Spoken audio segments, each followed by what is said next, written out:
Okay, wait a sec.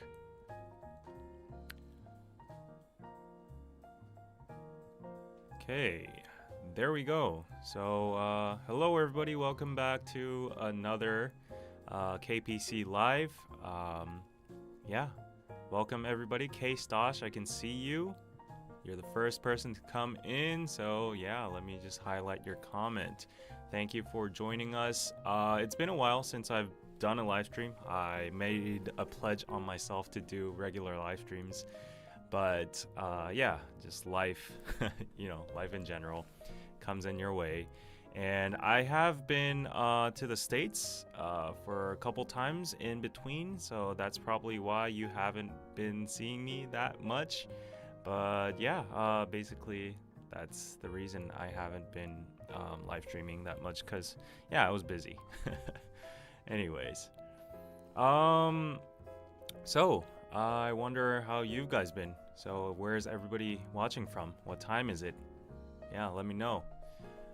Oh, I just noticed that K-Stosh is watching on Twitch. Wow, amazing. Okay. CJ, hey, finally caught alive. Welcome, welcome. Welcome everybody. Love that pizza membership icon next to your name, K-Stosh. So, oh yeah, I think about 50 people are watching right now. Let's wait for more people. But in today's live stream, I will talk mostly about Halloween. Everybody knows the tragic incident that happened last year in 2022 in the middle of Seoul, Itaewon. So yeah, there was a big contrast in Halloween this year. So let's get into what happened and talk about Halloween in general maybe. And also, other than that, let's just, I just wanted to interact with you guys, communicate, and just chat, because, we're a big community. And yeah, you guys can ask me in general about Korea, like what you've been curious about. I'll try my best to provide you answers. So hello everybody. Hello Eileen from Chi-town. Where is that? CHI town, Chinatown? Germany's 4 p.m. cold and gray weather. Whoa. 10:18 here in North Texas. Slav, thank you. David, nice KPC episode yesterday. Appreciate it. So yeah, go check out the episode yesterday. It was about the no kid zone. Very hot potato, hot controversy, hot topic. The comment section was a little bit riled up. There are people agreeing or disagreeing, like against or for the no kid zone thing. I don't know what you guys think. Tell me in the comments right now. 형 안녕하세요. 밥 먹었어요. Hello Kishan. Wow, you're Korean. I appreciate you typing in Korean. He's saying hi. Did you eat? Yes, I did eat. It's 12 past midnight, so it's 12 almost 30 here, and yeah, I had dinner, but I'm not gonna actually. Yeah, before this I did a quick Instagram live of myself going to the supermarket and buying some snacks and some drinks, because it's gonna be a long live stream and I gotta wet my throat. You've never seen a kid zone in California? Really? A no kid zone? Oh yeah. Apparently it's called the kids free zone in the States, in the West, I think. So yeah, maybe it's because of that terminology, or just in general people are just kid friendly. Yeah, I think the latter is the case, right? Okay, Colleen, straight into the Halloween. Okay, that comment is so long it's covering up my face, but let me try to read it quick. Why did they hold the Halloween in such a place that was so narrow seats, etc.? I love the new kid zone. No kid zone, and I'm a mom and a grandma, a great grandma, so I understand no kid zones would like it. Okay, thank you for your opinion. Okay, let's go straight on into Halloween.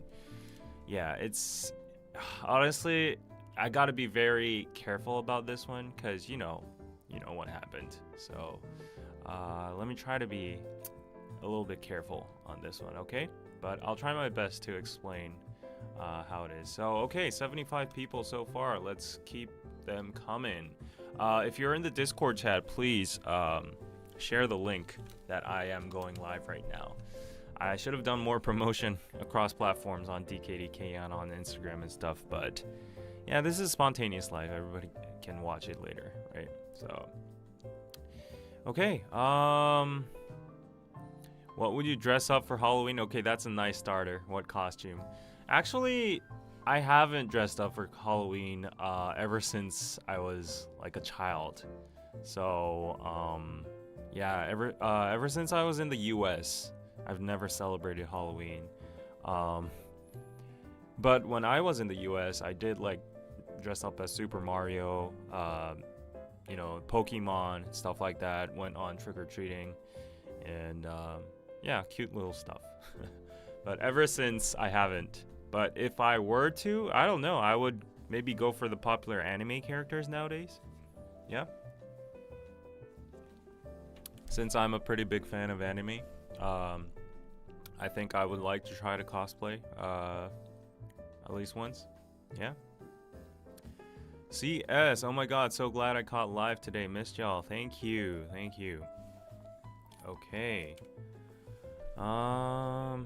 Okay, explain for the people that don't know. Okay, let me go on into it. So, please mind the background music. It's a little bit upbeat right now, but I can't change it midway. Or maybe, actually, I can. Let me just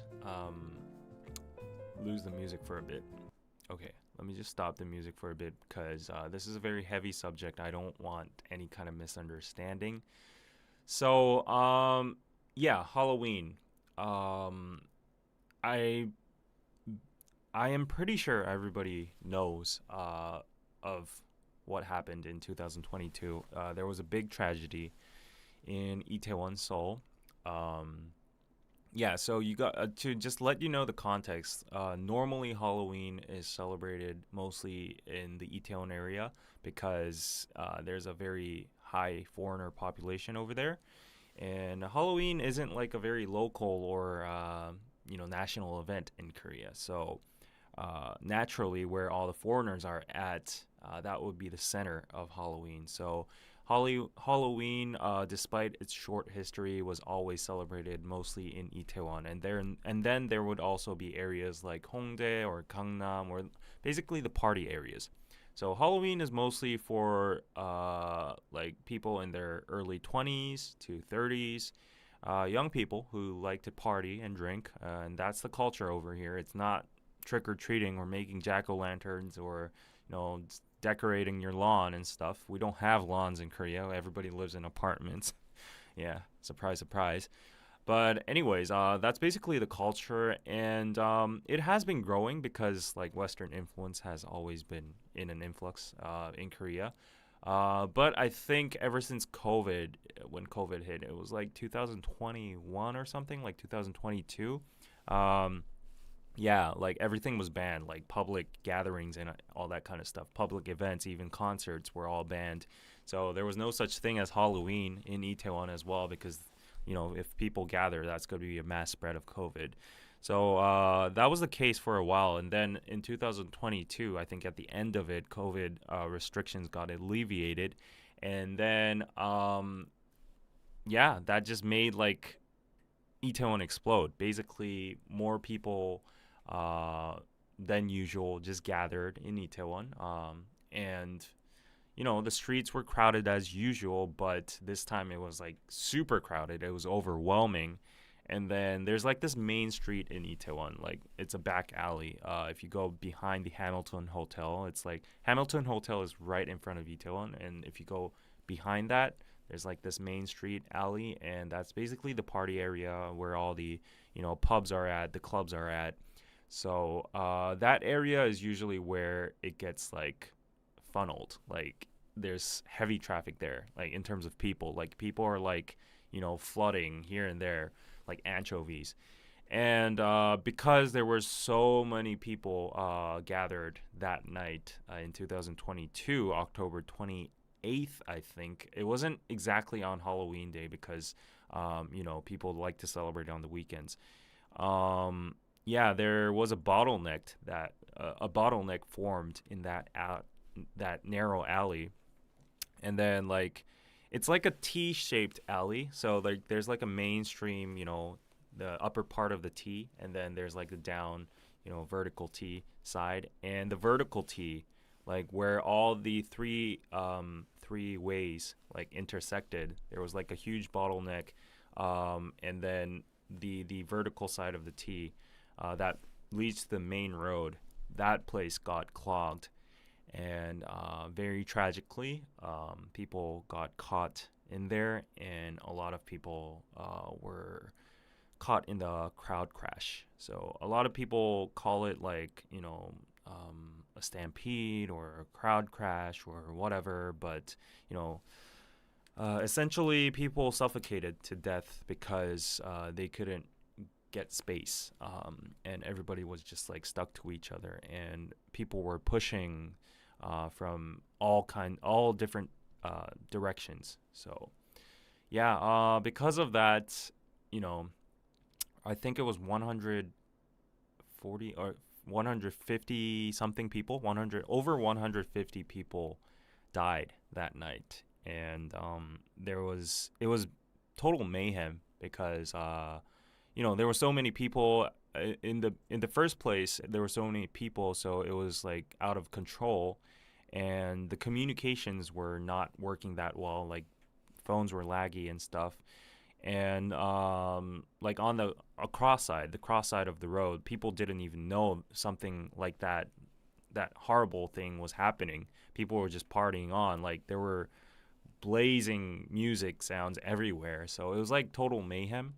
And then once everybody started to realize something was wrong, like the government sent out like alert notifications, and everybody's phone was blazing, and they were like, yeah, there are actual casualties in Itaewon, so everybody must evacuate the area. And then the police started to come, the firefighters started to come, the rescues started, but it was basically impossible because, like, scientifically, if people are stuck in a crowd crush, like the pressure from the top, like that's equivalent of like, I don't know, something ton truck, like the pressure pushing, you can't, manpower just can't control that. Like you need machines or something, or you need to like get rid of the people on the top, but like everybody was stuck. So like, yeah, you couldn't do anything about it. But anyways, yeah, unfortunately 150 something people lost their lives that day. And unfortunately, because of the delay of the ambulances and the rescues and police and everything, yeah, more and more casualties were increased. Yeah, and then it was just like a crazy incident that happened. It was marked one of the biggest tragedies in Korea, along with the Seoul ferry incident. And yeah, it's also crazy to see that 1 year has passed already. And yeah, Halloween this year went on. But okay, we got a super chat, but I will have to read that later because this is like a heavy topic. Anyways, yeah, rest in peace for all the souls that were, caught in that tragedy. But anyways, after that, I believe it was a shit show afterwards as well because, besides the tragedy itself, like, people were confused. They were like, how can something like this happen right in the middle of Seoul? Like, Seoul is not like a third world country. We have nice infrastructure. We have like a working society and like good like police system and whatever. And this is Itaewon. We're talking about everyday Itaewon where everybody goes every weekend and hang out. And it was just so surreal. It was absurd to think that 150 plus people would die in Itaewon. Like that was, it didn't really hit us as reality. And then people start to act very irrationally, and like they were very aggressive, and people started, of course, trying to find a subject to blame, or I think it's a natural process, but people were trying to find who was the cause for it, how this would have been prevented, who was the main perpetrator if there was any. And like, of course, the media was talking about it 24/7. The lawmakers and congressmen were like, it's this person's fault, that person's fault. Why didn't you do this and that? So the initial people or organization that came up was definitely the police. The police was to be blamed because, like, they would be basically the first people that pop up in your head. And the in terms of responsive behavior towards the incident, they were late. So basically, their slow response and actions got them, into some trouble. And the Yongsan police, which was the district police officer, I think he didn't lose his job, but he got suspended and he went on like trials and stuff, and he was investigated. It was because like initially what I heard is that the Yongsan district police had plans. They had security plans for that day, and they had set an amount of police officers, but they did not predict that amount of people. And also the police force was kind of dispersed because that year in particular, the Korean government was ongoing a war against drugs. So a lot of people believe that drugs would be distributed heavily during Halloween in Itaewon because everybody's partying. There's a lot of foreigners. It's very liberal. So the police force was actively looking for drug distributors. That was one part to blame. A lot of people criticize that. And then the police force was also allocated in different areas of Seoul because that was a weekend, and during weekends there are a lot of protests. And there were huge protests in front of like the city hall and stuff. So apparently a lot of the police force was there. And the Yongsan district officer, the police officer, was at the protest scene as well. So he was doing protest control. And then when he heard about what was happening real time, he was like, okay, like, you keep on reporting, I'll be there ASAP. But apparently he got caught. So during the investigation, he got caught finishing his meal in a restaurant, and that dragged on for an extra 20 minutes. And then he got in his car and he traveled to Itaewon, which took like an hour because of heavy traffic. And people were like, are you dumb? Like, why would you take a car? Like, if this is an emergency, at least get a helicopter or take the subway or do whatever you can. But apparently he insisted in traveling in a car. So that infuriated people. And then when he even arrived, he didn't even go to the scene. He started operating and giving orders on top of the rooftop of the nearest police station. That was like, pretty far away from the actual scene. So, yeah, there were a lot of points to criticize, especially for the police, the head of the Yongsan district. So, yeah, that was one incident. But, like, for the actual police officers that were dispatched to the scene, people were divided because, it was mayhem there. You couldn't get to Itaewon quickly because of traffic. There were illegal parking on the sidewalks and everything. And there were people on the streets. So it was pretty much impossible to make like a very swift response. And also people pointed out that even if the police officers arrived after the rescue calls, like the reports, there would be only so much they could do because the victims would have already been like suffocated to death, and there's only so much a police officer can do with his manpower. So there were actually videos viral, showing police officers trying their best to pull out the victims with like sheer force, but they wouldn't budge. So a lot of people empathize for the police officers as well, because there's only so much a human being can do, and there's limitations. And the police officers, of course, got a lot of PTSD from that. Like imagine corpses like stacked in front of you. So yeah, a lot of people were blaming the police, and then the blame went on to like other higher officials, like the minister of the safety department and stuff. Like, what did he do? His like actions weren't swift enough. He didn't give like direct orders. Like, why didn't he prevent this?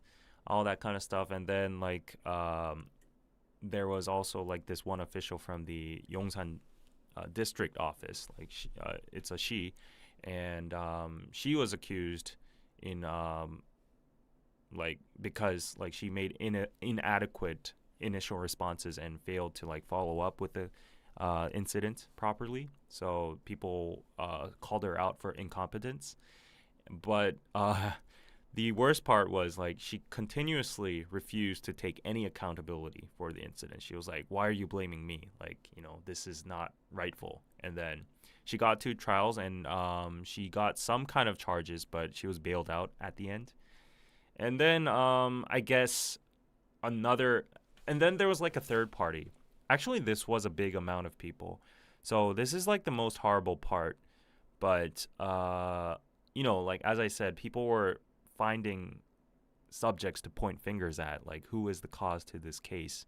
And I saw, at least on online communities, that there were a lot of people saying that it was the people who went to Itaewon's fault in the first place. Like, it wasn't the police's fault. It wasn't the lousy prevention of like from the government or whatever. It was the people who participated in the stupid Halloween partying and drinking and pushing from all sides, and yeah, that kind of stuff. So like that's the internet for you. But there were actually a lot of people saying that, and they were actually to some extent okay. Like, I'm not advocating them, but there were videos later that were revealed on the internet showing that bottleneck happening. And then there were a group of guys that were shouting like, push, push, push, push.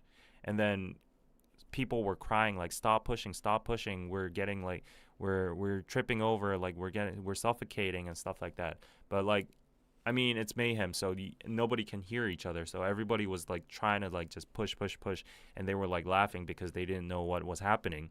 So yeah, that kind of stuff. So people were like, these people are barbaric. They don't have the proper, civic awareness, or they're selfish. They're ignorant. Um, so yeah, they blamed the actual people that were in the crowd, or like the civil awareness of the citizens themselves. Like they casted that upon themselves. So there was that narrative, and it was all like mixed together, and it became a whole political show. Like, they were like, why are you blaming this organization, that party, blah blah blah. So yeah, I mean, this happens for every kind of tragedy, but I guess that's how it unfolded. And it became more like confusing and yeah, controversial. So yeah, that's basically it. I guess the political controversy has dragged on for more than a year, like, because there's still trials and investigations going on. The families of the deceased are still protesting for like proper investigation, or better treatment for like memorials or that kind of stuff. And yeah, that's what basically happened. That is so sad, I know, right? I don't know if some of you didn't know about this incident, but like somebody said, like some of you might not be um, knowledgeable on the case. So that's why I went through. Um, yeah, so yeah, let me just read some comments for a bit. Okay, let me just scroll up. It's very sad what happened last year. My heart goes out to the families. May they rest in peace. Yes. Um, Did they ever find out what caused the crowd crush? Like why were people rushing somewhere? I always wondered why. It's just when you're in like a mob, like you can't hear anything, you can't make any rational decisions. You're just like desperate to get out. And if you're in a crowd, like people are drunk, people are very hyped and high out of the atmosphere because it's like a festival and there's like EDM blazing everywhere. Um, so yeah, they were just like push, push, push, and they thought it was like all fun until that happened, right? Many might have PTSD because of this. Yes, actually, there is a lot of people that got PTSD out of this. People literally saw uh, people dying in front of their eyes, and like their faces becoming purple and stuff. So yeah, imagine that. That's crazy. Like there were videos circulating at first in the initial phase when the event was happening, and my friends also saw it, and I also saw it as well. And yeah, like indirectly, even if you saw the video, a lot of my friends said that they almost like puked because it was so, horrid. hmm No one is to blame. It is what it is. Things happen, and how fast could they have really gotten there due to the crowd? Yeah, that's what a lot of people said as well. But, when these kind of things happen in a government level, there always needs to be someone um, that is punished or someone accountable. That's how society works, right? Um, it's also crazy considering there were emergency calls before the crush happened. Yeah, so apparently there were a lot of emergency calls. Um, yeah, and the police force got it, and they were criticized for the slow response. But later words, people were like, how fast could have them they got to the scene, after receiving all those calls. So why are there a lot of protests? Because of all sorts of reasons. It's mostly political. Korea is heavily divided politically, like every other country. So every weekend, in front of City Hall or Yongsan, in front of the presidential office, there is always protests, and these protests are huge. So the Seoul City government actually allows them, because they have the freedom to protest, allows them to protest in the streets where usually vehicles pass by. So these buses have to take detours, cars have to take detours around the protests, and that causes a lot of traffic. And these protests can quickly, get pretty aggressive. So police forces always have to be there for any kind of emergency situation. Yeah. I watched some clips from that night and I regretted they were horrific. Yeah, I know, right? hmm Yeah. So, hmm I feel sad for the parents. Halloween time, paying reminder of their darling children no longer exists. I know, right? It's so sad. Anyways, after that, so like we come to 2023, I've heard, the news was all about it recently. They were like, "Oh, this year we've changed." There were a lot of efforts that have been made. Of course, there were like efforts to support the families of the victims. There were like memorials and designated spaces for them. There were like psychological support for people who got PTSD or who got depression out of this. There was like compensation as well. Um, yeah, there was all sorts of that. And other than that, there was a lot of change in awareness in general because for a while I saw a lot of people, just like normal citizens, during rush hour in the subway being very orderly, and usually everybody would try to like cram into like the trains and like just push each other, and like they would cuss at cuss cuss at each other and like just suffocate. But I saw people being respectful, and once the subway was a little bit full, people would just stop and not go in. And there were civil workers that allocated, distributed, oh, no, designated to do crowd control during rush hour and stuff after the incident. So that kind of stuff happened. So I think there was a big change in consciousness. And other than that, what I saw in the news is that this year they implemented like high tech systems to prevent any kind of crowd crushes or like high traffic. They installed like very high tech cameras that have like AI technology in it, and they can detect whether or not like there's a high density in a certain area. So if like the density gets high, like too high, it automatically reports to the nearest police station, and a police officer would come and do like control the scene. So I heard about that. And then they linked all like the emergency organizations, like the police, the fire stations, and the National Disaster Control Center and stuff like that, so that everybody could be like, on the same page.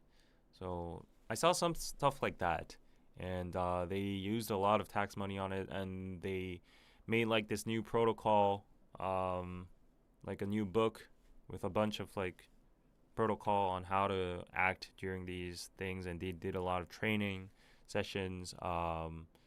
Yeah, so a lot of stuff was newly implemented.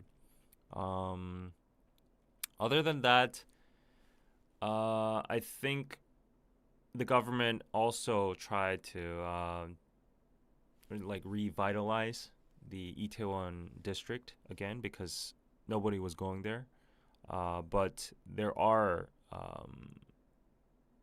there are business owners, right, in the Itaewon district, and they gotta live too, right? Even though there was a tragedy there, like, you just can't neglect the local businesses that operate over there. So, yeah, I think the government tried to like properly respect and make like a little memorial there, and but at the same time promote people to visit Itaewon and like give subsidiary financial aid and stuff like that to Itaewon business owners. And yeah, so there was a lot. There was a lot that happened afterwards.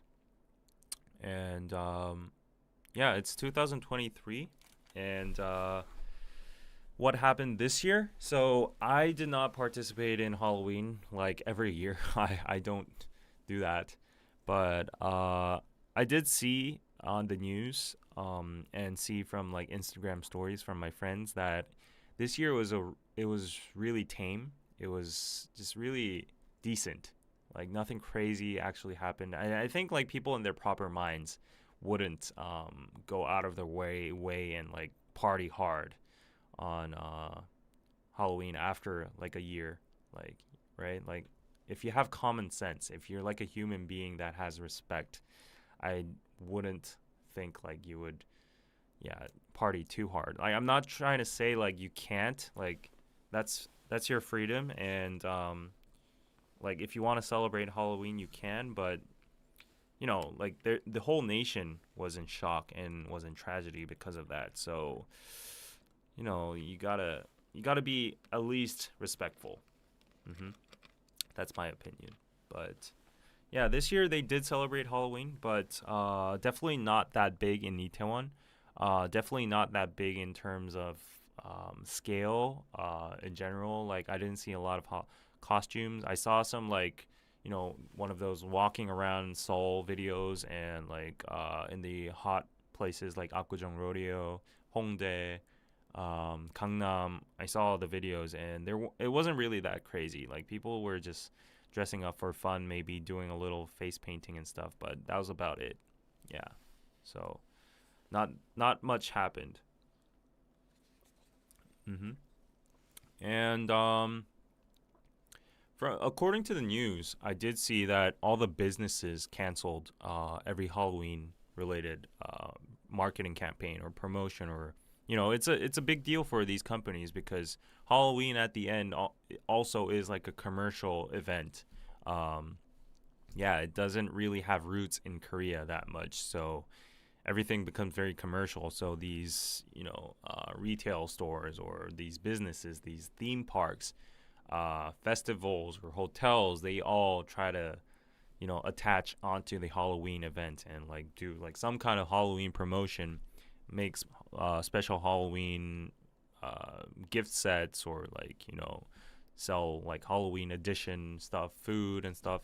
But this year, I've heard on the news that all these businesses, especially the big ones, they they did not do anything related to Halloween, and I think that's just natural. It's obvious for a business. Like, if it would be so tone deaf if they did something like, "Oh, let's celebrate Halloween. Here's a special Halloween, discount or promotion festival for, yeah, blah blah blah." Like, yeah, I don't think it would be worth the risk, getting tainted on the internet and people just saying like, "Oh, look at this group, look at this company. They're celebrating Halloween after a tragedy." Like, people, if we assume there's like 50-50, 50% of the people say like, "Oh, it's totally, okay. That it is what it is. What happened was tragic, but like life needs to go on. So whatever the companies do is just, normal." And people could advocate that behavior. But on the flip side, there would be people like saying that's so tone deaf. Like, how dare you? And if, as a company, I don't think the profit would make up for that kind of risk. So yeah, I think the companies were very careful. So these businesses decided to not do anything. In terms of public opinion, I saw like a lot of debates on the internet going on too. So like among people, they were like, should we celebrate Halloween or should we not? Or are people celebrating Halloween very ignorant? Are they like barbarians? So yeah, there was a heated debate on a lot of online communities. It was pretty entertaining to watch because everybody had a valid point. So yeah, I think a lot of people were like on the side of like, do we really have to like celebrate Halloween? Like, it isn't really a native holiday, anyways. Like, it's some random Celtic holiday that widely spread in the U.S. and Koreans rarely know about it. Like, the older generation doesn't even give an F about it. It's only like for foreigners and like very outgoing people in Itaewon that just want to dress up and party and like have a good time. And like men are full of lust. They're all looking for like one nights and stuff. And girls want to get like Instagram pictures and costumes. Like, it's such a superficial holiday. Why do we have to like celebrate it in the first place? And if you think about the fact that like 150 plus people died last year and you're still going for that superficial motives, like, that's pretty low. That was what a lot of people were saying on the internet. And yeah, it's because like that became like a meme, and not a meme, but like it became like a very widespread sarcasm. uh that footage of people chanting and dancing to the song Sex on the Beach, like 1 block away from where everybody was dying, that was circulating really fast on the internet last year. And so whoever's like salty about Halloween, all they have to type on the comments is like Sex on the Beach. So that means like, oh, people who celebrate Halloween this year are as ignorant as those people who were like chanting Sex on the Beach while people were dying last year. So like a lot of people were commenting like, oh, Sex on the Beach, Sex on the Beach. Yeah. And then I did see like a minority, not a minority. I think it was like evenly balanced. You know what? Like, let me take that back. Yeah, I do think the majority was like, I don't even give an F about Halloween in the first place. I think people are dumb to celebrate Halloween. It's like commercial. It's like a random holiday. Like, people are just there for earthly reasons. But on the flip side, people were like, like, until when does this tragedy have to affect our society? Like, life has to go on. Society has to go on. Like if we cancel every single thing because of your tragedy, like how are normal people supposed to go on with their lives? This has nothing to do with celebrating Halloween in Gangnam or, yeah, actually a lot of people were saying like, why not we just celebrate it in other regions, like other districts, other than Itaewon. Like just leave Itaewon as like a respectful place, and like it's a free country. So if you want to party, go to Gangnam or Hongdae. That's the solution. So I think a lot of people, I think that is a reasonable approach. Yeah, I do agree with the freedom part as well. So, as long as you're like respectful and like, you have in your mind that a tragedy happened, but you still do want to go out on the weekend and just maybe like, have a party. That would be okay if you're in like a different area. So that's pretty reasonable, I think. And yeah, I saw some people saying like, this mob mentality of restricting everybody is hurting the local businesses even more. Itaewon's dead because of you guys.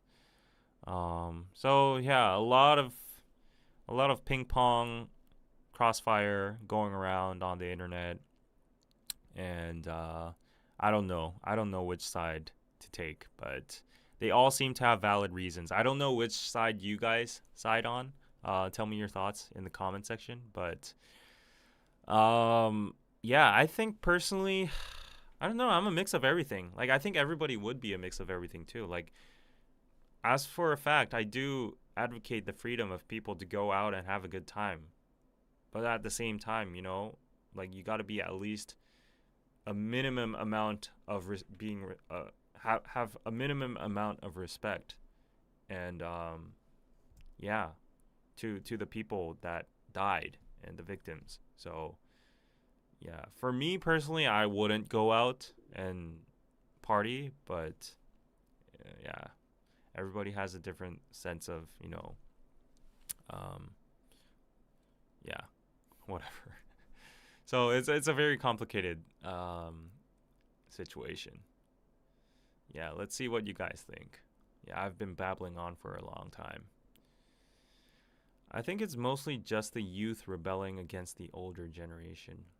I would need more context to elaborate. Like, I would need you to more elaborate more on your comment. But in terms of generation, the older generation, like 40 and above, were very they were very salty about Halloween itself and the tragedy that happened.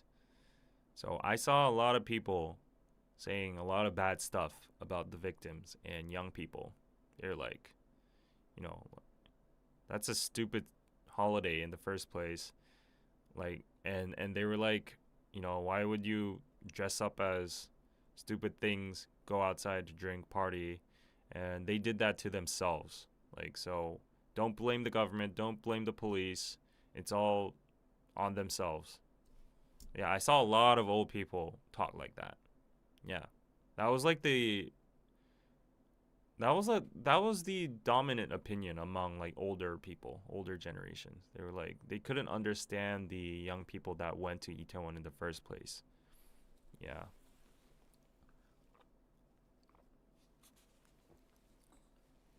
Mhm. Um because people lost their businesses and livelihood. Yeah, that was one part as well. People are like, yeah, life should go on. Mhm. That's gross, I know. But yeah, I'm telling you, a lot of people were saying that. Like, I'm not even exaggerating or anything. Yeah. So there was this one political agenda. The government wanted to make like a national mourning period. So they made like a memorial. They wanted to like designate the victims and give them like a national burying and stuff like that, a funeral. And there was a whole big backlash on that, saying like, why would you give a national event like scale funeral and when these guys just did it to themselves, when these guys were just seeking for like one night stands and they were just like there to drink alcohol. And why does that have to, like, just because you died in a crowd crush, why does that correlate that, why does that lead to like a national funeral? These people weren't in service, they weren't trying to save the country or anything, they were just out there for their selves. Like, so that was a big clash too. And a lot of people were against that. So everything became very quickly political. Yeah.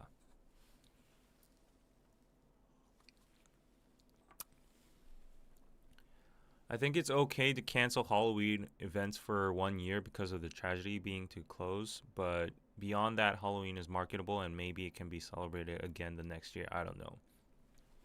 Honestly, I think in terms of like the big businesses, like the the hotel chains or the retail chains, or I think they won't do like Halloween promotions for at least like 3 years.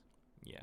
These businesses are very conservative, and I don't think they would take the risk. Yeah. It's perspective. If your family now only get 20% of the customers you used to get, you would be mad too. Yeah, I know, right? Yes, we've been talking about this for nearly an hour because like it was a very big incident, and it's that time of the year. This is the only time of the year we can actually talk about this because it was actually Halloween. I don't know how you guys celebrated in your own countries, but yeah. Anyways, okay, shall we move on to another topic because it's getting a little depressing, right? Let me just eat some blueberry pocky.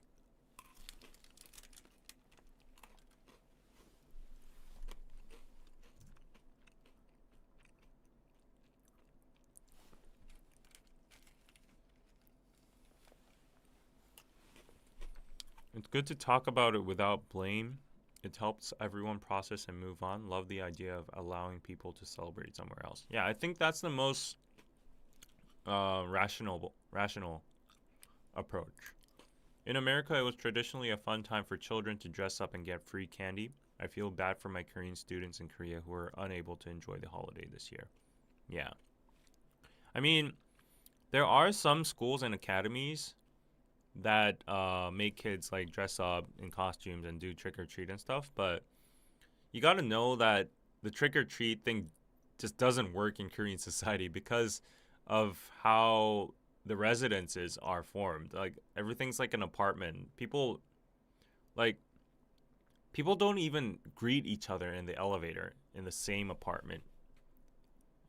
So like I have someone that lives right next door to me in the same floor.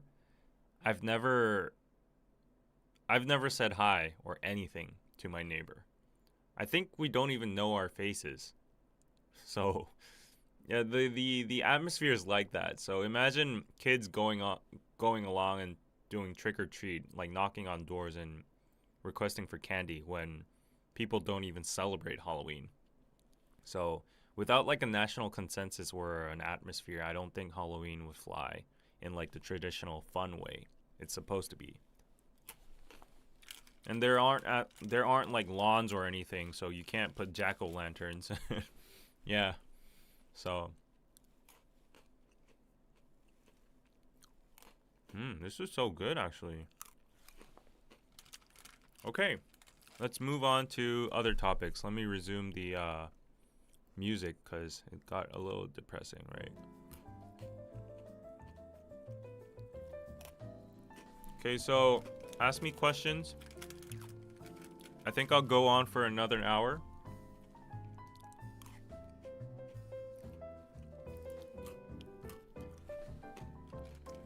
So good. I'll wait for some questions to come.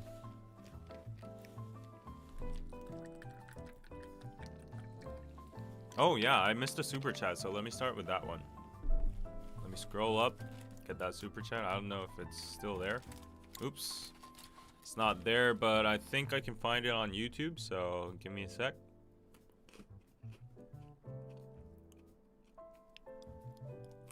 Okay, there we go. So, M, thank you for the $2. Hi, David. Do you have any fun plans for fall? Well, why am I so depressing? But, I hate to break it for a lot of people, but fall barely lasts a week. It's fall right now, because like the fall, I usually say fall is like when the leaves start to like turn yellow and red, and then when they fall down, and then they shed, and they're like naked. So that period is fall for me. Or maybe even like harvest season. But yeah, the foliage only lasts for like a week nowadays because of like global warming and like extreme weather. So there's barely spring and fall. It only lasts for like a week. So busy people don't really get to do a lot of fun stuff during fall. Like they can't embrace fall that much. But you know what? Actually, I do intend to go see some leaves and trees this weekend, if I can. So normally in family units or like in couples, you might like want to travel outside of Seoul, drive, and go to like nice places with nice foliage in the mountains. Like, so a lot of people go hiking. A lot of people go to like very well-known places with nice, like, you know, scenery and enjoy fall. So yeah, I might do that. But other than that, no specific like plans. Okay, I see the super chats coming in. Is this a super chat? Oh no, this was highlighted before. Oh, this is on the super chat. Okay. Kitty Carla, thank you for the $5. Pizza. There's things like trunk or treat? Isn't it trick or treat? I think that's autocorrect. Trick or treat here in America, or some apartments do have Halloween events and just hand out candy. It depends. Really? Even in apartments? Well, I guess, like, as I said, it's because you guys have like a consensus. It's like widespread. So, you know, that can happen. And from what I remember, when I was young in the States, when I was going around the neighborhood, there were houses that had like decorations of Halloween, and there were like flyers or like little cardboard saying like trick or treat in front of the houses. And then those were the houses we could go to and knock on the doors and actually ask for candy. But houses that weren't decorated or anything, like, I think my parents said like don't go to those ones. So I think that's how it works. Yeah, but it's really cute. It's a nice holiday, I think. If it's celebrated like that. Whoa, K-Stosh, thank you for the $50. Pizza, extra cheese, double pepperoni, sweet potato paste. Thank you for the $50. Always appreciate your support. I didn't get to type my message. I wanted to ask, what is your... Oh, you had your message. Okay. I wanted to ask, what is your favorite thing about Korea that you would miss if you moved away? Wow. Very intriguing question.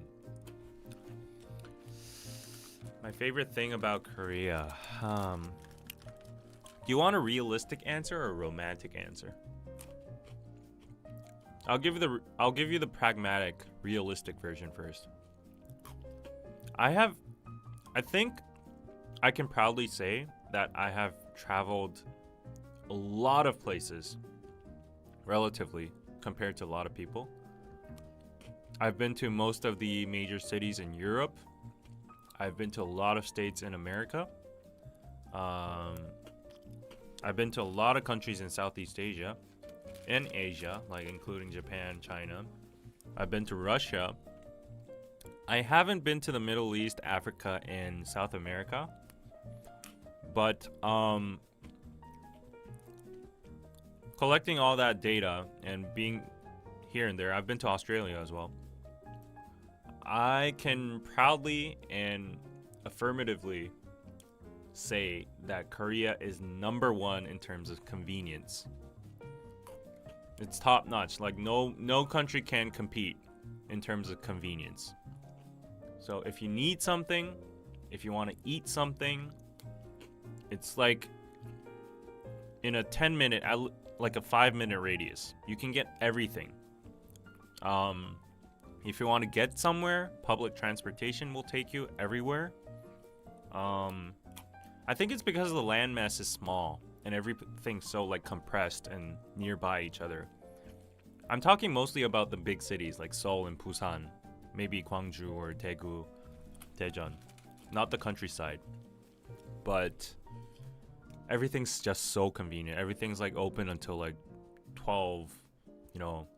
There's like a lot of 24-hour businesses as well. Like we have our own Amazon Prime, which is Coupang, rocket delivery. Everything comes within 12 hours. If you pay an extra $5. I ordered like a Bluetooth speaker like at 7 p.m. today. It's already here. I got a message that it's already here. It's 1 a.m. in the morning and the workers are already delivering it. It's crazy. Yeah. And on top of the convenience, I think what follows is the cost of living.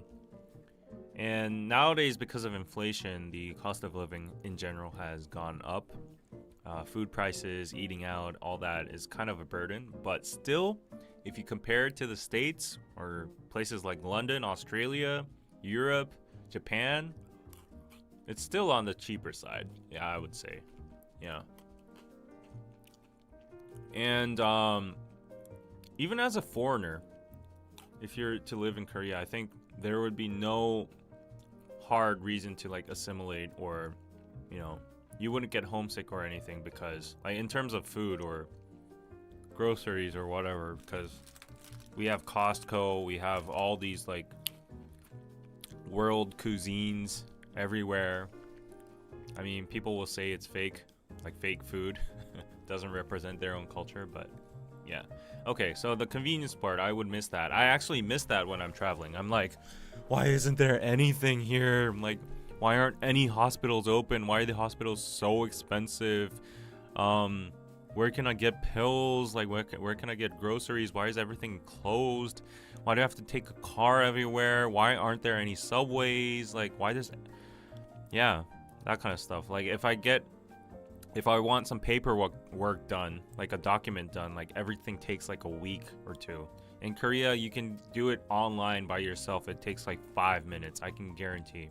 Even if you go to like an offline center, it takes you only 5 minutes.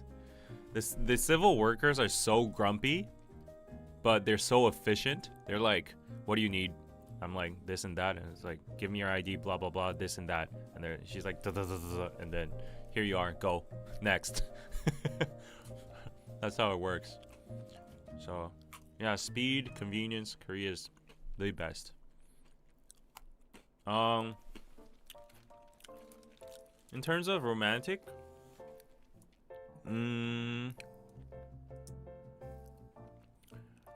I think Korea is a country, like speaking of seasons, like the 4 seasons. I know a lot of countries that have 4 seasons as well.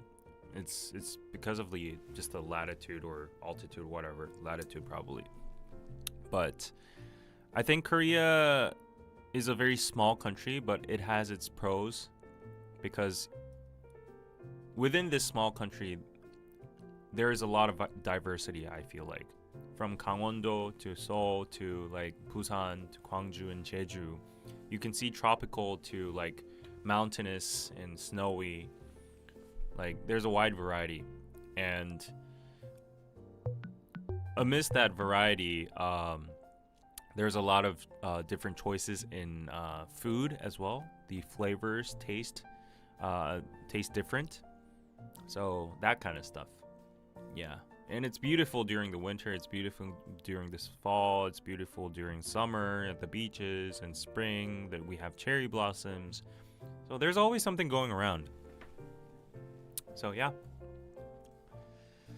that was a long answer, but yeah, it was $50, right? Okay, Kitty Carla, thank you for the $5. Trunk or treat is when you are in a parking lot with a lot of people with their cars, and you can use the car trunks to hand out candy. Wow. Oh, so it wasn't autocorrect. Oh, interesting. The car trunk. Oh, that's very interesting. That's so cute, though.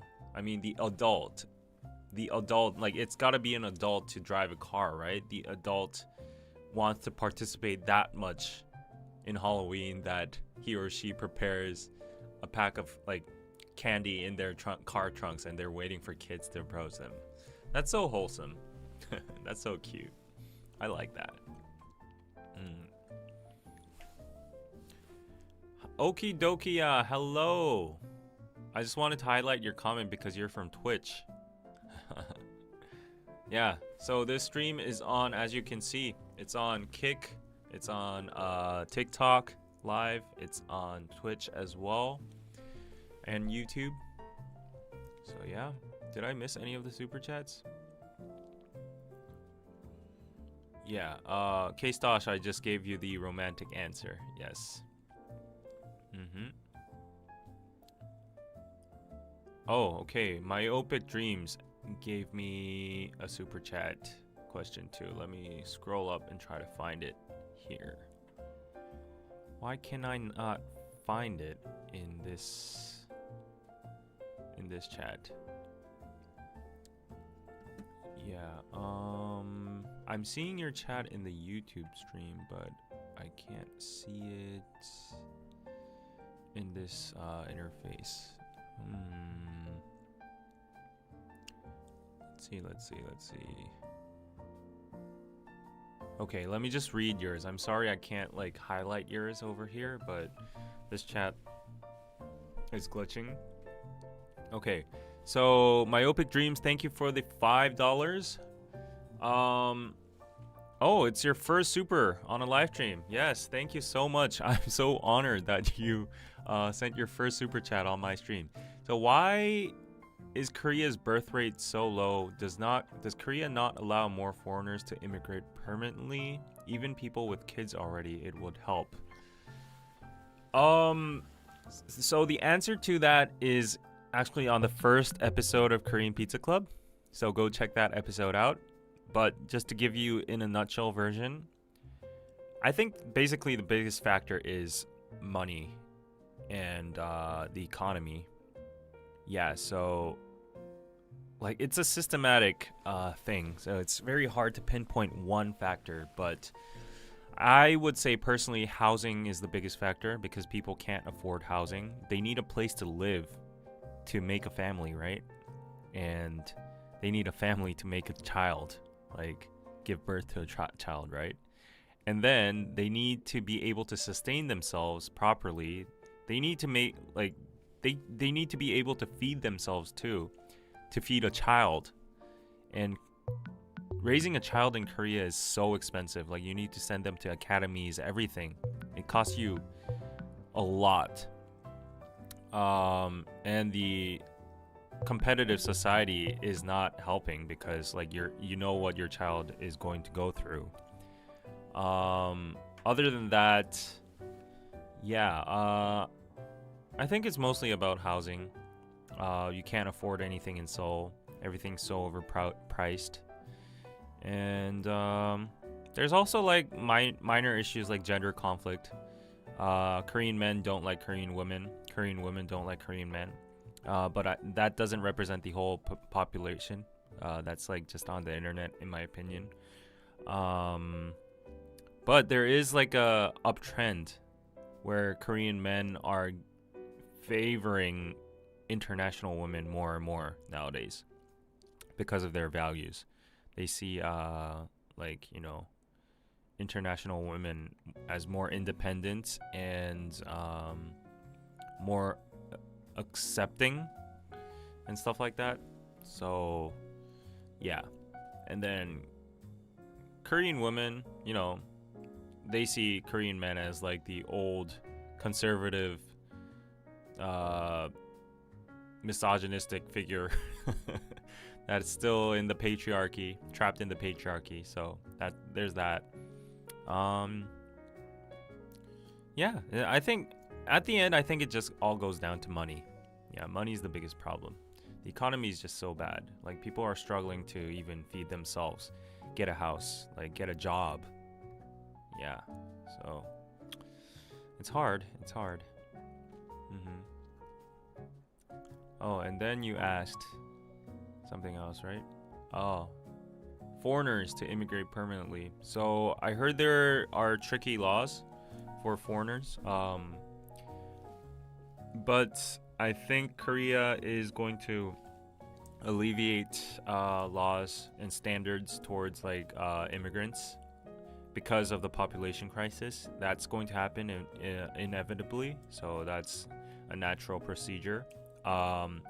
But now, like, I've actually seen some discourse happening on that subject, and it's been on the news and a lot of debate programs. But there is still a lot of opposition towards foreigner immigration to Korea. And I will say the predominant reason to not accepting foreigners is Chinese people. Like, as xenophobic as it sounds, like, xenophobic includes all sorts of different foreigners, right? But, like, I don't know, maybe it's racist, but can we be racist against Chinese people because, like, they're basically, like, the same ethnicity? I don't know. We're just split by countries and culture. But Korean people have a very big hate towards Chinese people. And, like, statistic-wise, the biggest amount of foreigners in Korea is Chinese. Like, if you look at the topic, you know, the TOPIK language proficiency exam, that exam is needed for like the assimilation and the immigration process of becoming like a Korean citizen and stuff. And because there's such a big repulsive reaction towards Chinese people, like the Chinese people are the most that takes that exam, and then next is like Japanese, and next is like Southeast Asian. But because there's so many Chinese people coming across the border, like, people are like, just because of Chinese people, we do not want to lower the bars of immigration standards. So actually, this is very discriminatory. But people are okay with like Americans, Europeans, like other country people, like even, I don't know, South Americans or whatever. But they seem to have a very big negative response towards two specific ethnicities or cultures, I would say. And the first one is Chinese people, and the second one is, unfortunately, Islam. Yeah, Muslims. Yeah. Like, Southeast Asian people, a lot of people say like they go through racism in Korea. That is true. That is very true. But Korean people welcome them because to a lot of Korean people, Southeast Asian people come and create manpower, and they have like some kind of workforce. They contribute to the society, and their culture assimilates well with us.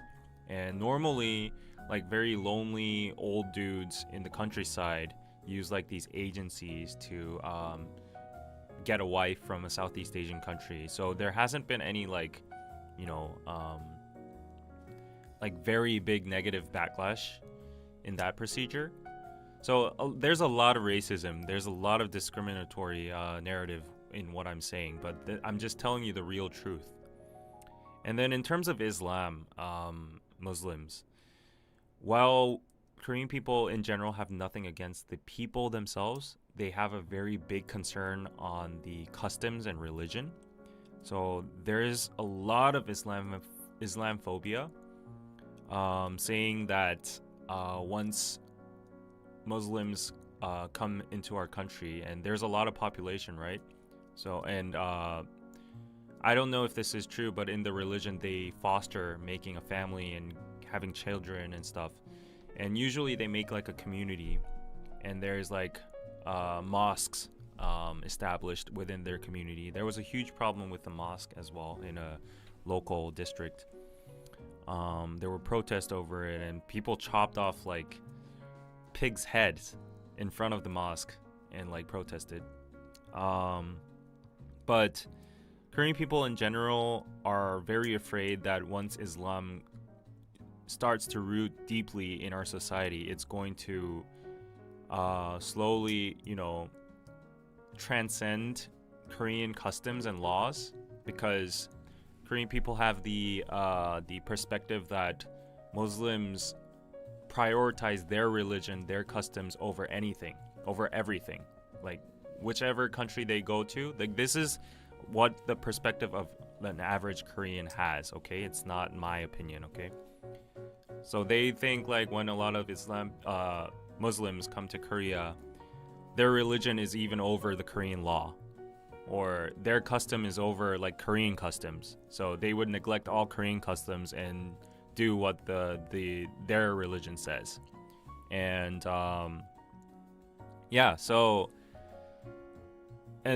Korean people are seeing like a lot of bad cases, bad examples of what's happening in like Europe with immigrants and stuff, and like heavily Muslim-based societies, and they're cherry-picking those examples and creating fear among communities, and that's where the phobia is coming from.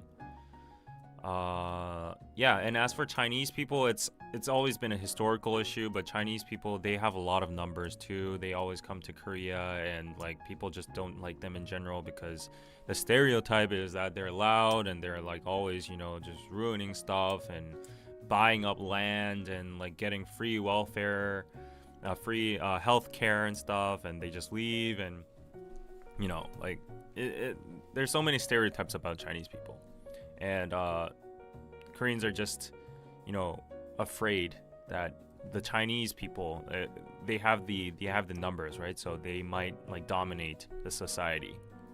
So for instance, Jeju Island, I think I saw a statistic that over 50% of the land is already bought up by Chinese people. So they have the money, they have the numbers, and historically we've been invaded and raided from all the Chinese dynasties every single time, and we've been like always like a subordinate nation. So yeah, not a lot of good feelings over there. So because of those kind of reasons, there's still a lot of backlash on alleviating like official immigration of foreigners. Yeah. So I mean, it's a sad truth. I'm telling you the brutal truth here, not sugarcoating. Like, I'm not gonna defend like xenophobic and racist people, right? But that is what it is. What it is.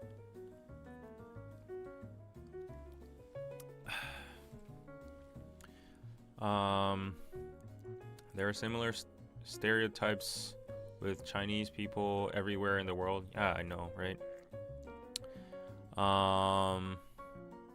Let's see. Are there Latinos in South Korea? I don't think there's like such a huge community. Like, I've seen a few, but not that big. I understand because of history. Yeah. Like, my dad always said, in the modern era, people are angry over Japanese people a lot because, of course, we were colonized, the comfort woman, like, they just, annihilated our country and stuff. They try to eradicate all our cultural roots, all that kind of stuff. It's barely been like, it hasn't been even like 100 years. So, like, it's fresh in the memories of like the older generation. That's why the hate is so vivid but my dad always used to say, like, Korea has a 5,000 year history, and among that 5,000 years, not once has it been free from China.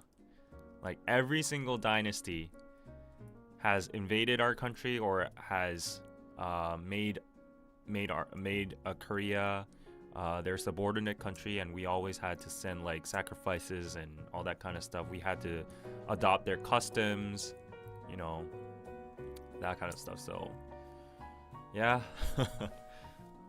it's complicated.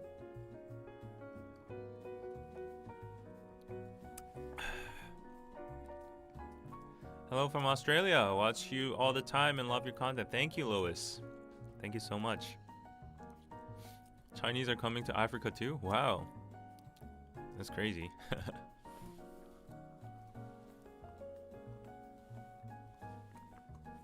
Oh, I'm gonna get to your super chat, mystery lover. No worry.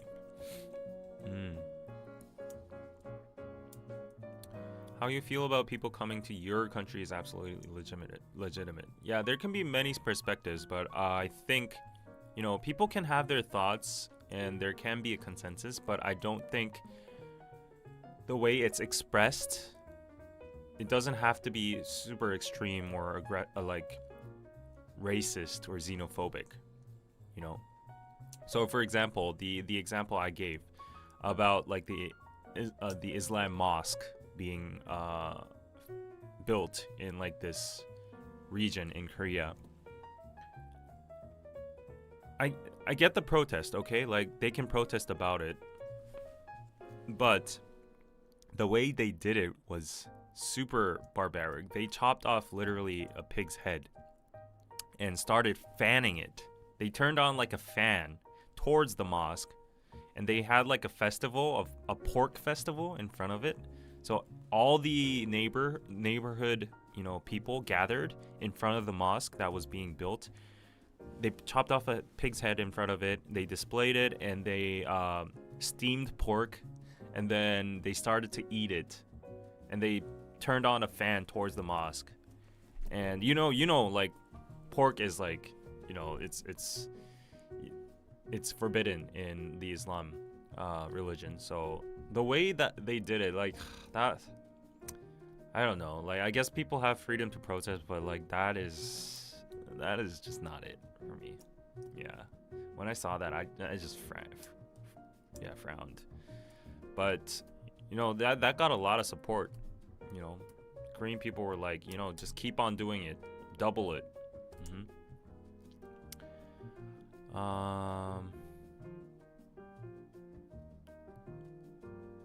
I love history from many countries, and Korean history is very intense and shocking, but it has good things in it too.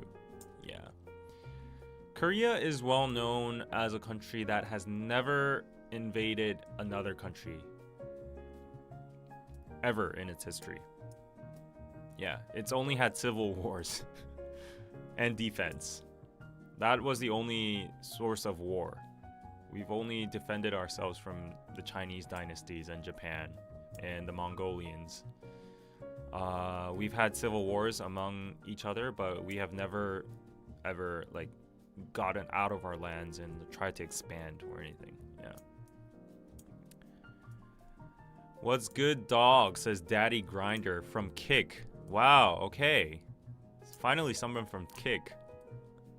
And he's saying the N-word, so I can't respond to that. Yeah. Okay, let me go to Mystery Lover Super Chat. Where is it? There you go. Thank you so much for the $10, Mystery Lover. Random, but I recently watched Stephanie Sue's video about Samsung's eldest daughter. She's a very interesting person. Would love to see a video on her and I guess the history of Samsung. I don't know who Stephanie Sue is, but probably she's a famous YouTuber, right? Because you're watching her. Samsung's eldest daughter. I think you're talking about Ibujin. Yeah, the Samsung family has a lot of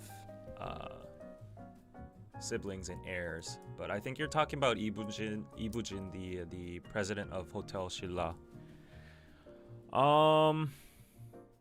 I don't know that much about her, honestly. I'll be honest. Like, I'll have to watch that video for myself. But yeah, I just know that she's a competent woman CEO that is in charge of one of the biggest hotel chains in Korea. She is the sibling of Lee Jae-yong, who is the vice president. I think he's president now. Vice president, the de facto owner of Samsung Electronics. Yeah, Lee Boo-jin. I only know the story that she married like a employee, and that shocked the whole nation. And that employee became like a very high figure in the Samsung company. And people were saying like that's not due to ability and stuff. But yeah, that's the only thing I know about Lee Boo-jin. But yeah, I'll check out that. Maybe do a piece if it's interesting enough. But thank you for the super chat. Yeah, I'll take that in mind. Samsung's history is super interesting. Yeah, it is. I do know a little bit of the story. The founder, Lee Byung-chul, I think he initially sold like rice or something. Like, he definitely sold some kind of groceries in the market. And then he slowly got into like different industries. Yeah, he sold a lot of stuff. It was like trading. It was like a trading company or whatever. And he grew the company. He expanded into like vehicles and stuff. And he expanded the whole company into like all sorts of things, like insurance and finance and whatever. And his most well-known achievement is investing into semiconductors. Yeah, so yeah, that was like a visionary move, and that is what makes Samsung today. So yeah, he knew that the digital era, the computer era was coming, and then he was like, yeah, it's totally random, like, like to invest in a semiconductor industry back in the day. But yeah, he did that, and now Samsung is like number one. So they have electronics, which is like their main.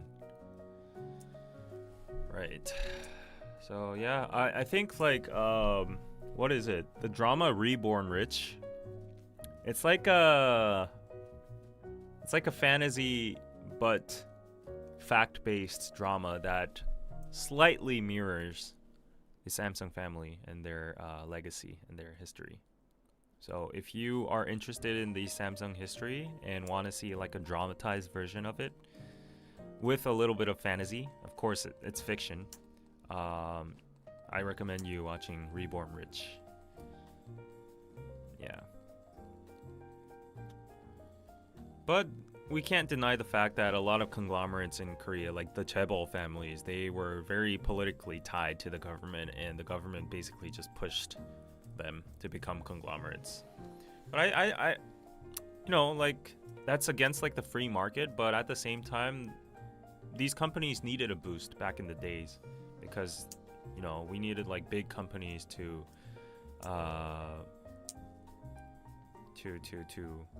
like lead the economy.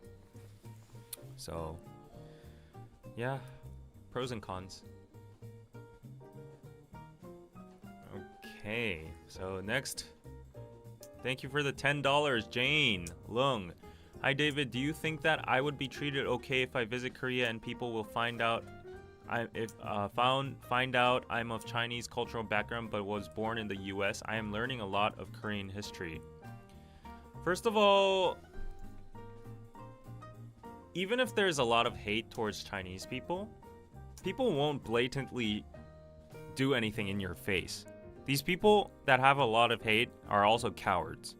So they won't like spit on your face or like, frown on you or like give you the side eye or like say racist shit in front of your face. Like, so that's okay.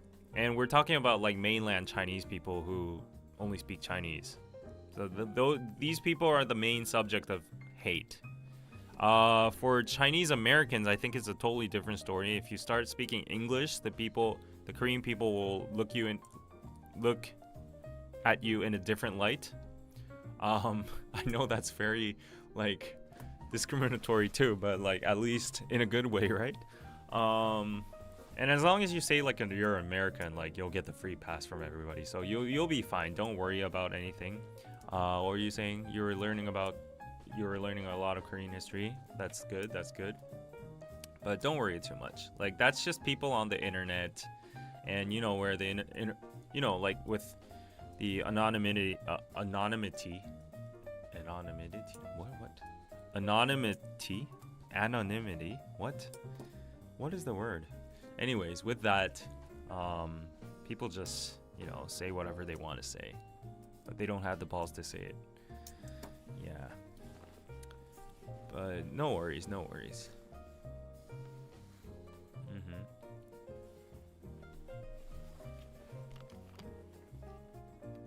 Yeah, I hope you don't get like too like worried or intimidated to come to Korea because of what I said.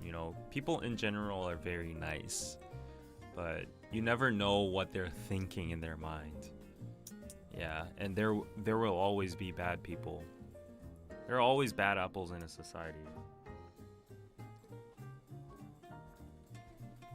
Even if you apply to America, everybody seems very inclusive and it looks like a very diverse society where it pushes like diversity and everything, but everybody knows for a fact people have racist thoughts inside. And you can see it on Instagram and like YouTube comments. Like I see so many racist comments and jokes and whatever on Instagram. Yeah. From a lot of Americans. So I think it's the same in every country. Yay, I caught alive. Welcome, Chanmer. Yeah, we were just answering some few questions about Korea. I'll give you a little bit of time to ask more questions while I check my side job, whether if there's any updates.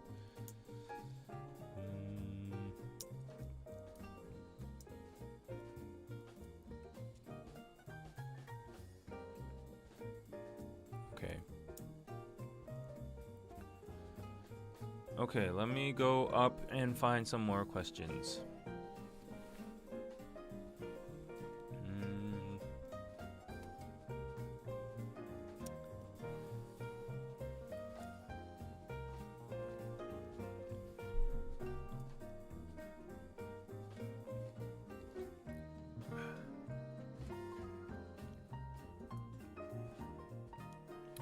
Can you recommend novels or books to learn about South Korean culture? Wow.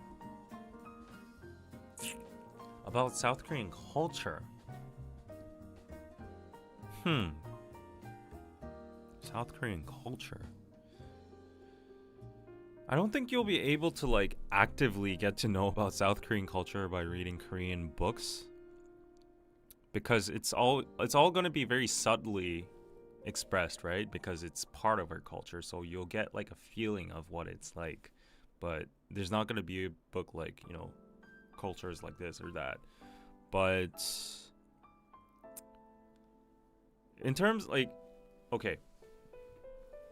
like if you're a woman and if you're like very curious about like patriarchy and like women's rights, the most well-known book is of course 1984, born 1984 Kim Ji-young. That's like the feminist anthem book in Korea.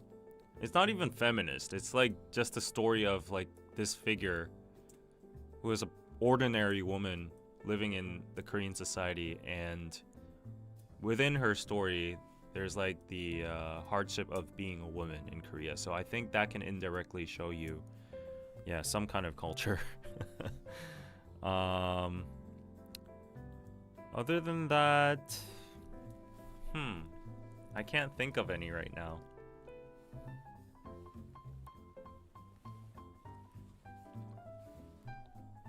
I'll try to think of some during the stream. I'm headed to Japan for pleasure. For vacation. I'm surprised there isn't more discrimination against the Japanese because of the Japanese occupation of Korea. That's very true. That is very bizarre, but surprisingly, people have a lot of, positive feelings towards Japanese people in general and the country itself, even though it has been colonized and stuff. And I think, you have to set aside the nation and its past with the current people, right? So the current people did not partake in the war.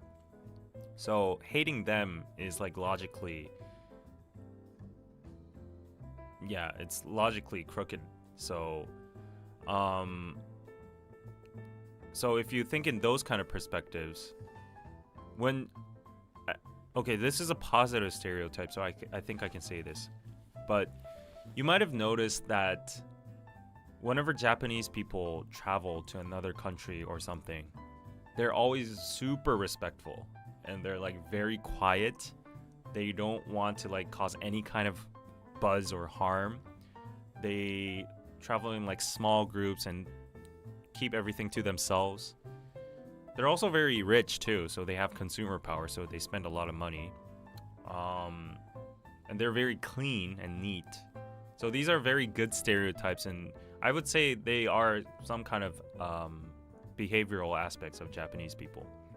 And I think the people just set a good track record among Korean people. So they're Japanese people know how to control themselves, and they're very quiet, they're very respectful. And despite the history, these people don't have anything to do with the war and the colonization. So that's that. And then we have Japanese culture, which is huge, anime. We have the technology. These are the inevitable things we have to use in our society. And Japanese, mechanics, machines, everything. It's so well known for its craftsmanship and quality. So people prefer made in Japan. A lot of people like made in Korea nowadays, but you know what a lot of people say about made in China, right? So I think it's overall that kind of sentiment. Yeah. And then a lot of people love to go to Japan for travel because it's so rich with culture. There's so much things to enjoy, and so it's ironic if you think about it, but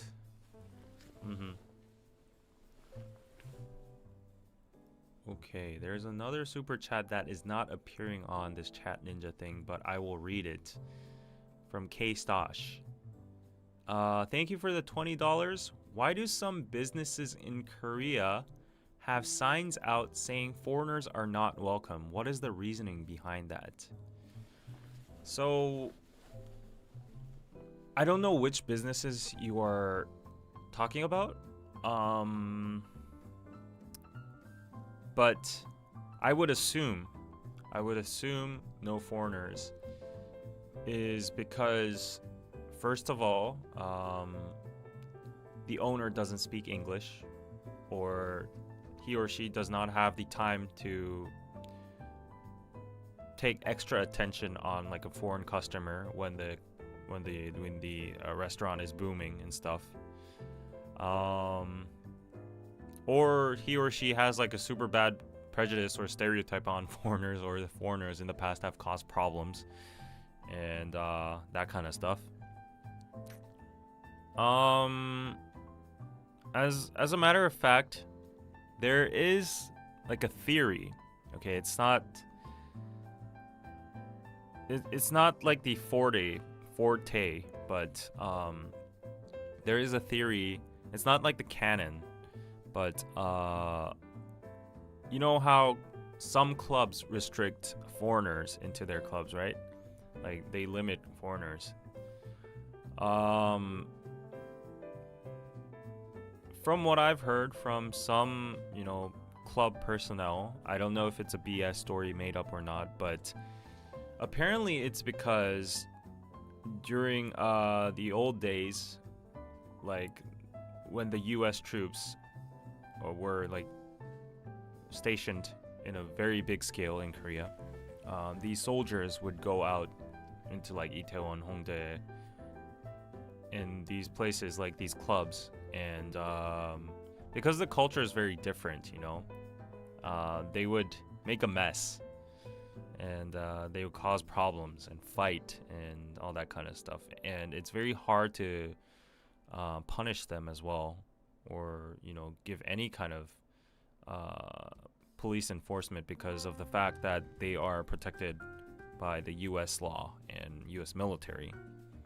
So at the end, I heard that a lot of clubs just, you know, got fed up with it, and they just decided to not take foreigners all in all. That's the old reason. And I heard like a lot of club owners have seen a tendency of foreigners always causing the problem, like always fighting and like always over drinking and like, you know, that kind of stuff. Because like I have to admit, Western people, Western culture people are way more outgoing than Koreans. Like Koreans are very reserved.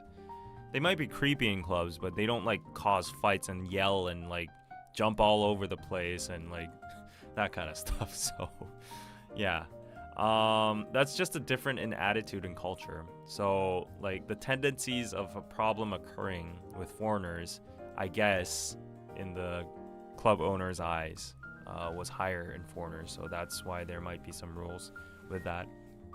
Other than that, there's other reasonings, like the club is in Korea. The mass majority of the customers are Korean, and Korean people want to interact with Korean people. They don't want to be uncomfortable with people speaking to them in English.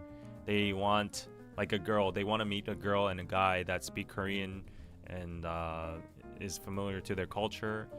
But if there's too many foreigners in the club, then, you know, so it's like just catering toward the customers, I would say. And then there's also the good old classic racism. Yeah, like I think there's like multiple reasons, but classical racism is always there too. Good old racism. I'm being sarcastic, you know, right? So yeah. That's all I can think of right now. What did Mr. Antler say? I've heard it about in the nightlife, but not in general life. Yeah, I haven't seen that much restaurants or stores restricting foreigners or anything.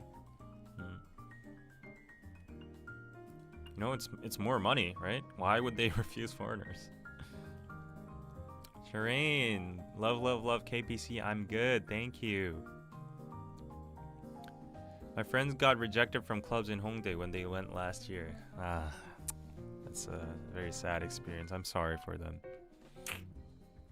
But you gotta know, too, though. I'm not defending the clubs or anything, but even Koreans get rejected from these clubs, and it's very look-based. So you'll notice some foreigners get in, some foreigners don't. A lot of people mistake it as skin color. Like, it may be skin color. I'm not ruling out that possibility, but in most cases, it's I think the major reason is lookism, looks. So if the guard in front thinks you don't look well, like look good, then you're just like filtered out. So that applies to not only foreigners but Koreans as well. And then the perception of which foreigner or which ethnicity is better looking in general, that stereotype will affect that decision, right? So then there will be the racial discrimination factor. Yeah. So plenty of my friends can't enter clubs. Yeah, if you're like a dude that's too short and has like a lot of pimples and don't take care of yourself and is wearing a tracksuit, you won't get in a club. Yeah, if you're like short and fat, you won't be accepted in a club. That's just the how it is. It's sad. I can't go to Hongdae clubs. I'm over 30. Yeah, their ages too. So apparently I'm too old to go into Hongdae clubs. Not that I want to, but yeah. There's so many layers of discrimination, so don't get too hurt about it, okay? It's C. Finally able to catch a live stream. How are you, Dave? I'm doing good. Thank you for asking. I have to think of it. How many people are watching? Let me just check. Whoa, 150. Nice. Okay, that's a nice number for a live stream. What if I look Korean but I'm another Asian? May I enter? Guys, like, these questions are never ending. Like, my personal opinion is like, whatever ethnicity you are, if you just look good, you'll get in. It doesn't matter if you're Hispanic, you're like Indian, you're black, you're, you know, whatever. White people, mostly they get in because, like, you know, the stereotype. But if you're even like a white person, but you're like fat, you don't take care of yourself, and, you know, you wear like weird clothes, you'll get filtered out. But yeah, if you just look good, if you look decent, you'll get in.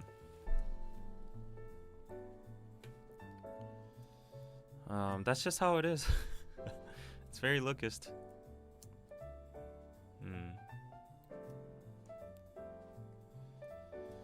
That we use race to define ourselves automatically makes us racist. I think if we don't want to reinforce racism, maybe we could just say we are humans with, yeah, ethnicity, ancestry. Yeah, it's a very complicated issue.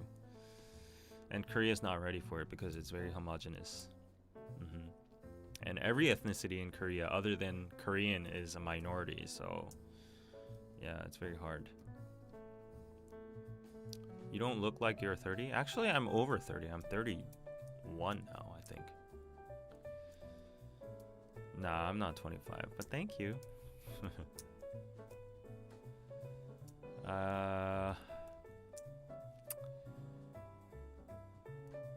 Wait. Where'd that question go? Ketsuka asks, hi David, is it even possible to visit Korea without knowing Korean and have a nice time? Yes, for sure.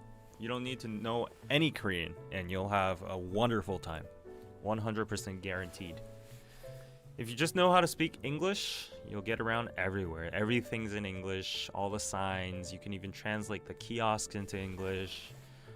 Even the audio guides and everything, the announcements on the subways and buses, they're all in English.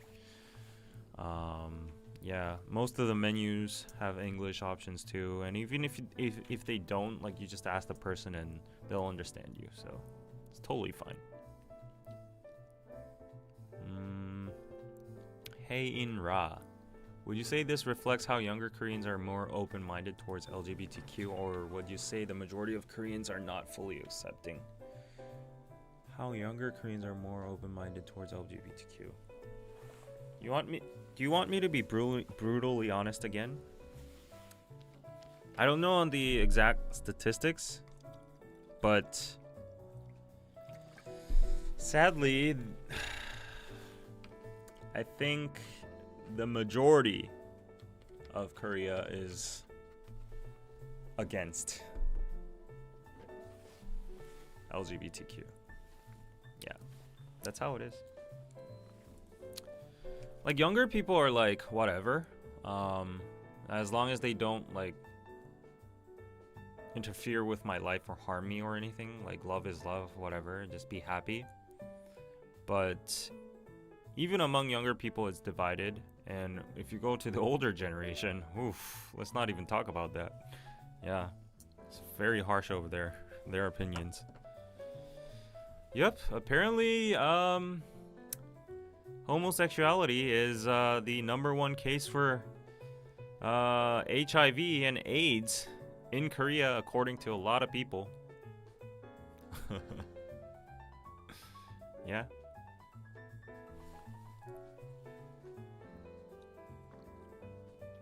And it can be fixed. It's a mental illness. These people have a kink that likes buttholes. They're possessed by demons. They need to go to church. Yeah, that's what a lot of people say in the comments. You'll be surprised. Or are you not surprised?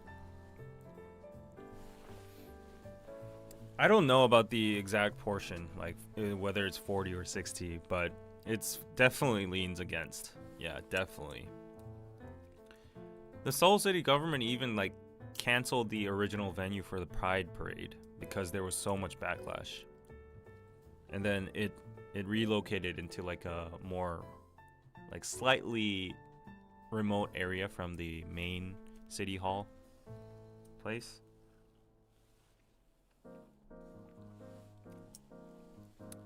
LGBT people in Korea do not suffer from violence, but they suffer from discrimination for sure. And to avoid that in the first place, I don't think they come out. Yeah.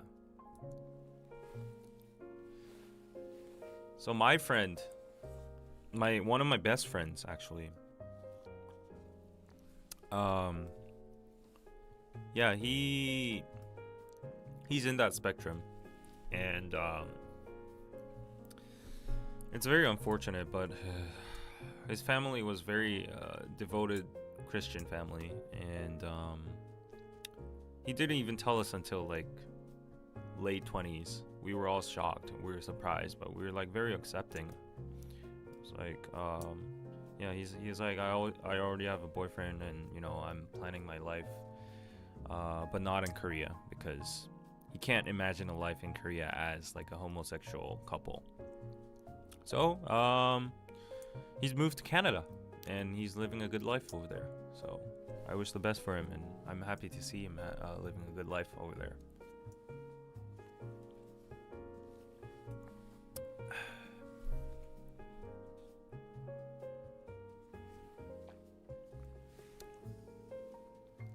Christianity is super huge in Korea. Yeah, among the older generation. When you have like the Pride Parade, on the opposite side, you'll see like old grandpas and grandmas having like pickets saying, you know, homosexuality is a sin. You'll all go to hell, that kind of stuff.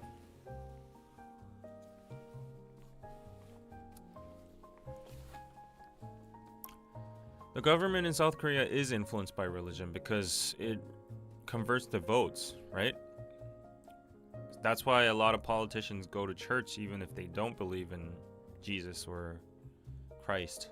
Like during the election periods, they all go to church and pretend to pray. Some of them go to like Buddhist temples.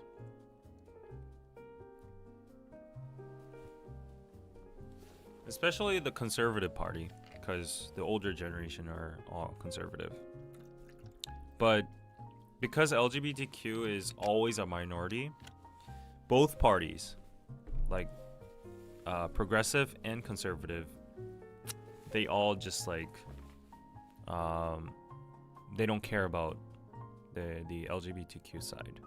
Yeah, whenever they get any questions about it, they always like beat around the bush. They avoid like direct answers, and they're just like blah blah blah.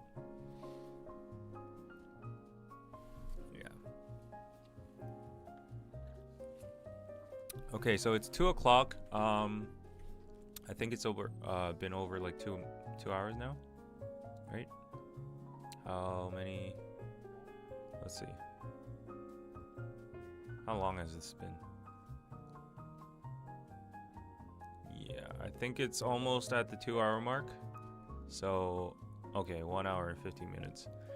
So yeah, I'll just accept one more question, and then I'll go home and get some sleep for tomorrow. I have a lot of work to do, but I'm happy that nearly 200 people are watching. Please press a like before you go. And also, if you like these kind of exclusive talks with me and an in-depth discussion about Korea and my personal life. I didn't talk a lot about my personal life in this one, but I do talk a lot about my personal life on Patreon. So go over here, patreon.com/Korean Pizza Club. I have exclusive podcasts over there, and the recent one I talked about my trip to the US, what I learned about business, me getting like deals from this company, that company, future plans for KPC, future guest teasers. There's a collaboration with an idol group coming up. I'll cover that in my exclusive podcast. You get early access for episodes. The Konglish episode is already up for like 2 weeks early on Patreon. You could have seen the recent No Kids Zone episode like the day before. And not only just for the perks, but like, yeah, if you really just enjoy Korean Pizza Club, please consider supporting on Patreon, because it really helps me going on. As I've always said, Korean Pizza Club does not give me any kind of revenue. Yeah. It either breaks even or I'm like not earning anything. Yeah. But I'm investing in it because hopefully in the future it will be profitable, and also it will bring me more jobs or, you know, whatever. And I enjoy this kind of position and doing this. So, yeah. Please support me on Patreon. Or you can become a member of the channel, and you'll get a nice badge. Yeah, it's only $5. There's a $5 tier, $10 tier. Please consider. And one last question.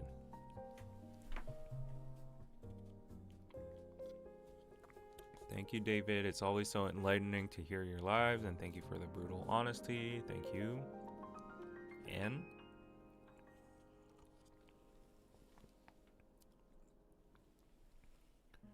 oh, Shireen has Patreon. I just have to get used to going there. Yeah, there's a lot of stuff there. So thank you for supporting, Shireen. This was a very interesting live. Really enjoyed it. Great job, David. Thank you, Nicole. Can't wait for your next KPC video. Enjoy your vacation. Thank you, Angel Looney. Oh, wow. Everybody believes in me. Thank you so much. Yeah. Hopefully there's a lot to come from this. Yeah. And as I said, I'm streaming on all these platforms: TikTok, YouTube, Kick, Twitch, whatever your preferred platform is, go follow it. You can watch over there. Your comment might even get highlighted because you're on a distinct platform. I can notice where you're chatting from. Go follow these social media platforms on Instagram. I'll be uploading a lot of shorts. So there's this one video that got viral in Korea. This person that has like 1.7 million subs on his main channel went undercover, and he made like a secret channel and did an experiment whether YouTube is ability or luck. I think there's both factors to it, but he wanted to prove that it is purely ability. So he made like a very strategic, calendar and like plan, and he started uploading videos regularly according to his strategic plan. And then he got to like 700k subscribers in 1 month. That's crazy, right? And the last sentence of that video was like, YouTube is ability.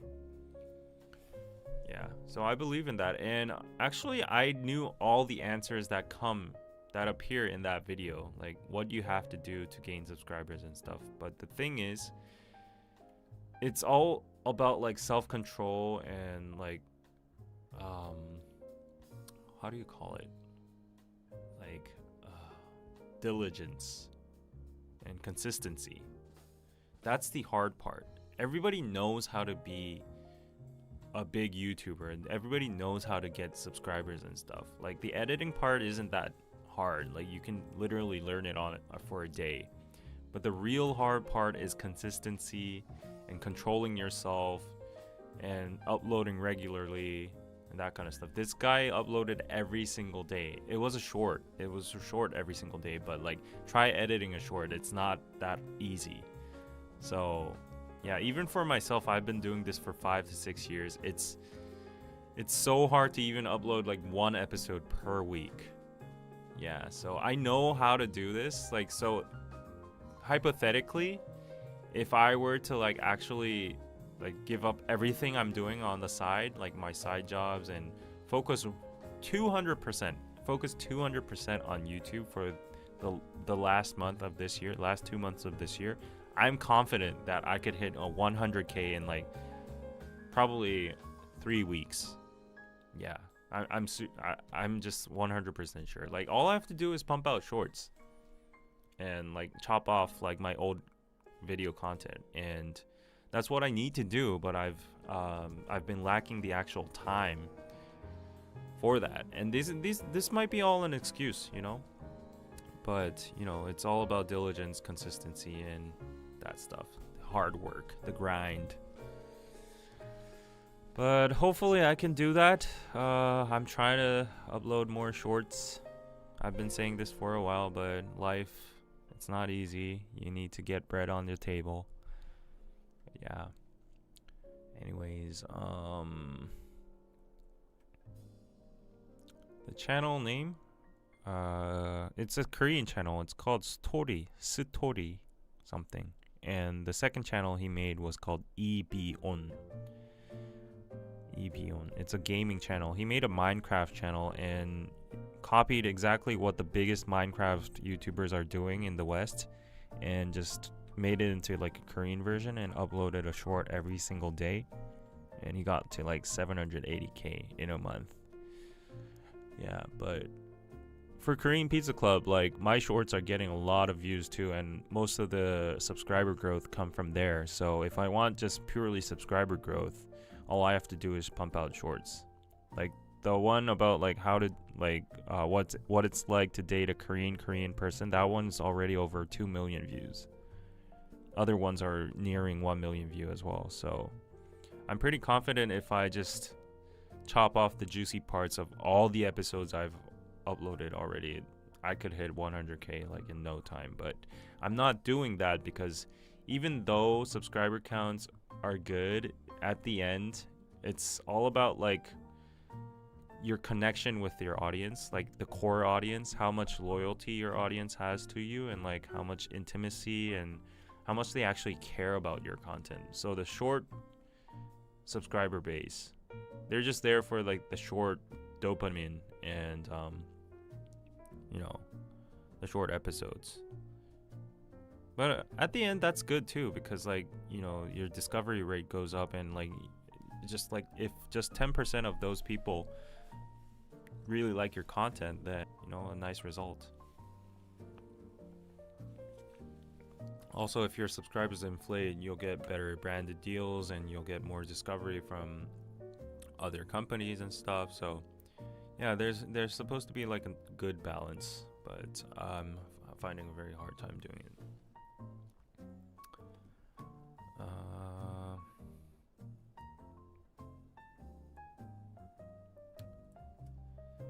Hire an intern. Where's the money? I need to make money to hire an intern. But I'm thinking of investing. Yeah, I'm seriously thinking of investing, like just getting a person to like get done with all the shorts. Like, yeah. So if you're interested, give me an email. List your rate. It can't be too expensive though.